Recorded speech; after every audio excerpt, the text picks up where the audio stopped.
तो बच्चों इस वीडियो के अंदर हम करेंगे क्लास 10th के चैप्टर नंबर 5 अर्थमेटिक प्रोग्रेशन की एक्सरसाइज 5.2 का क्वेश्चन नंबर 1।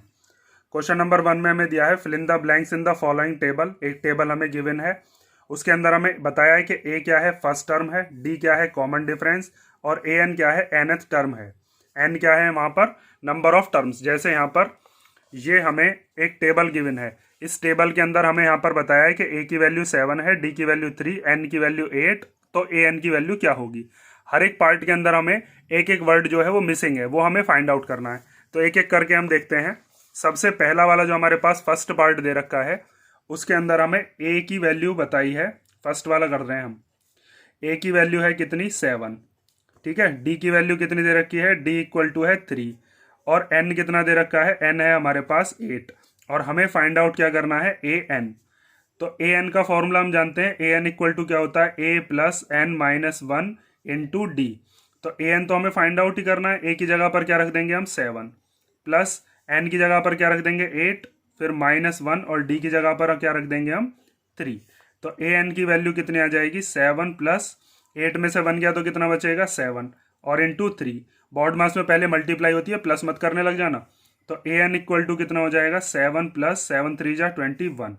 तो ए एन की वैल्यू कितनी आ गई, 28। ठीक है। ये हो गया हमारा फर्स्ट वाला पार्ट। हर एक क्वेश्चन के अंदर आपको यही फॉर्मूला लगाना है। बस आपको ये चीज पहचान करनी है कि यहाँ पर 4 चीजें हैं, एक ए एन है, एक ए है, एक एन है, और एक डी है। तो इन 4 में से कोई सी भी हमारे पास 3 चीज गिवन दे रखी है। सेकंड वाला पार्ट देखते हैं। सेकंड वाले पार्ट के अंदर ए की वैल्यू दे रखी है कितनी, -18। तो हम ए की जगह पर रख देते हैं -18। डी हमें फाइंड आउट करना है, डी हमें नहीं पता। एन दे रखा है कितना, 10, और ए एन कितना दे रखा है, 0। ठीक है। बुक लेकर बैठना, बुक में आपको ये वाली चीज दे रखी है। अब देखते हैं हम कि फॉर्मूला जब हम लगाएंगे तो हम किस तरीके से इसको अप्रोच करेंगे। तो A plus N minus 1 into D. तो ए एन की जगह पर क्या रख दोगे, 0। ठीक है।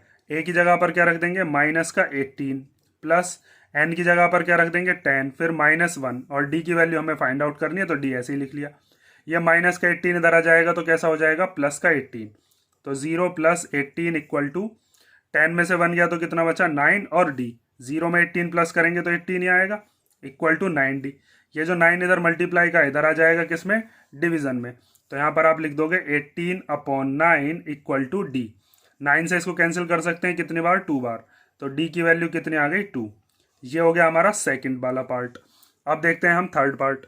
तो थर्ड पार्ट के अंदर आपको दिया है कि ए की वैल्यू नहीं पता, डी की वैल्यू -3 है, एन की वैल्यू 18 है, और ए एन की वैल्यू कितनी है, -5। तो ऐसे ही आपको इसको करना है थर्ड वाले पार्ट को। ठीक है। देखो तो यहां पर हम लिखते हैं थर्ड पार्ट, जो कि हमें दिया है कि ए की वैल्यू तो आप फाइंड आउट करिए, डी की वैल्यू कितनी है, -3, और हमें एन की वैल्यू दे रखी है 18, और ए एन की वैल्यू कितनी गिवन है, -5। ठीक है। तो आपके पास ए एन का फॉर्मूला होता है A plus N minus 1 into D. A N की जगह पर क्या रख दो, -5। ए की जगह पर पता नहीं क्या रखना है, वो तो हमें निकालना ही है ना। एन की जगह पर क्या रख देंगे, जो एन की वैल्यू है वो कितनी है, 18, फिर -1, और डी की जगह पर क्या आ गया, -3। अब यहाँ पर ये -5 को एज इट इज लिख लो, ए भी ऐसे ही लिख लेते हैं। 18 में से 1 गया तो कितना आया, 17, और इसके मल्टीप्लाई में कितना है, -3। तो -5 इक्वल टू ए, प्लस और माइनस की जब मल्टीप्लाई करेंगे तो माइनस, और 17 3 जा कितने होते हैं, 51। ये माइनस का 51 इधर आकर कैसा हो जाएगा, प्लस का 51। तो -5 प्लस 51 इक्वल टू ए।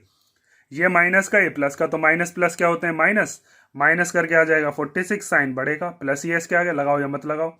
तो ए की वैल्यू कितनी आ गई यहाँ से हमारे पास, 46। ये थर्ड पार्ट हो गया। अब हम देखते हैं इसका फोर्थ वाला पार्ट।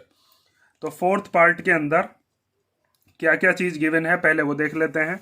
फोर्थ वाले पार्ट के अंदर हमें ए दे रखी है -18.9, डी दे रखी है 2.5, एन हमें फाइंड आउट करनी है, और ए एन कितनी है, 3.6। तो पहले आप इनको लिख लो। तो सबसे पहले हम लिखते हैं ए की वैल्यू कितनी है, -18.9। उसके बाद डी की वैल्यू कितनी है, 2.5। एन की वैल्यू हमें फाइंड आउट करनी है, और हमें ए एन की वैल्यू दे रखी है 3.6। तो यहां से आप निकाल सकते हो A N equal to A plus N minus one into D वाला फॉर्मूला लगाकर। तो ए एन इक्वल टू होता है A plus N minus one into D. A N की जगह पर क्या रख देंगे 3.6, ए की जगह पर क्या रख देंगे माइनस का 18.9, फिर एन की जगह पर, एन तो हमें फाइंड आउट ही करना है तो एन को ऐसे ही छोड़ दिया -1, और डी की जगह पर क्या रख देंगे, डी की वैल्यू दे रखी है 2.5। सबसे पहले इस माइनस के को इधर ले जाओ, इधर आकर ये कैसा हो जाएगा प्लस का, तो 3.6 में प्लस करेंगे 18.9, इधर क्या बचेगा, इधर बचेगा n-1 और मल्टीप्लाई में 2.5। अब इन दोनों को प्लस कर लेते हैं, तो 18.9 में 3.6 को प्लस कर लो, तो 9 और 6 15 का 5 कैरी 1, 8 और 1 9, 9 और 3 कितने हो गए 12, 12 का 2 कैरी 1, 1 और 1 कितने हो गए 2, तो ये आ गया 22.5। तो यहाँ पर आप लिख लो 22.5, ये 2.5 इसके मल्टीप्लाई में इधर आ जाएगा किसमें, डिवीजन में, और इधर क्या बचेगा बस n-1। यहाँ पर भी एक से पहले पॉइंट है, यहाँ पर भी एक से पहले पॉइंट है, पीछे से देखते हैं ना हम, तो यहाँ से आप इस 25 से इसको काट सकते हो, 25 9 जा होते हैं कितने 225।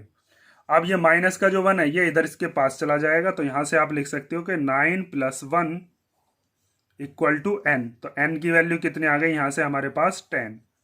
ठीक है, आप चाहो तो पहले से 5 से काट के देख लेना, तब भी 9 ही आएगा, 25 9 जा भी 225 ही होते हैं। ये हो गया आपका कौन सा वाला पार्ट, 4th। अब हम देखते हैं इस फर्स्ट वाले क्वेश्चन का लास्ट पार्ट जो कि हमारा 5th पार्ट है। तो 5th पार्ट के अंदर हमें क्या क्या गिवन है देख लेते हैं। 5th पार्ट के अंदर हमें ए दे रखा है 3.5, तो पहले ए लिख लेते हैं 3.5, और क्या दे रखा है, डी दे रखा है 0, तो डी की वैल्यू कितनी हो गई 0। एन दे रखा है 105, तो एन की जगह पर लिख देते हैं 105, और ए एन हमें फाइंड आउट करना है, ए एन हमें पता ही नहीं है, तो ए एन का फॉर्मूला लगा दो, वो क्या होता है A plus n-1 into D. A N की वैल्यू फाइंड आउट करनी है, ए कितना दे रखा है 3.5, प्लस एन की जगह पर क्या रख देंगे 105, फिर माइनस ये वाला 1, और डी की जगह पर क्या रख देंगे, डी की जगह है 0, तो ये हो जाएगा 3.5 प्लस 105 में से 1 गया तो कितना आएगा 104, और मल्टीप्लाई में 0, पहले मल्टीप्लाई होती है तो 104 की जब 0 में मल्टीप्लाई करोगे तो 0 की किसी में भी मल्टीप्लाई करते हैं तो 0 से खा जाता है, ये 0 ही हो गया, तो 0 तो प्लस में लिखें या नहीं लिखें एक ही बात है, तो ये ए एन की वैल्यू कितनी आ गई 3.5। ठीक है, इसी तरीके से आपके सारे के सारे जो 5 पार्ट थे वो कंप्लीट हो गए, और नेक्स्ट वीडियो में हम देखेंगे जो इसका सेकंड वाला क्वेश्चन है वो। अगर किसी क्वेश्चन में कोई डाउट हो तो आप कमेंट करके पूछ लेना।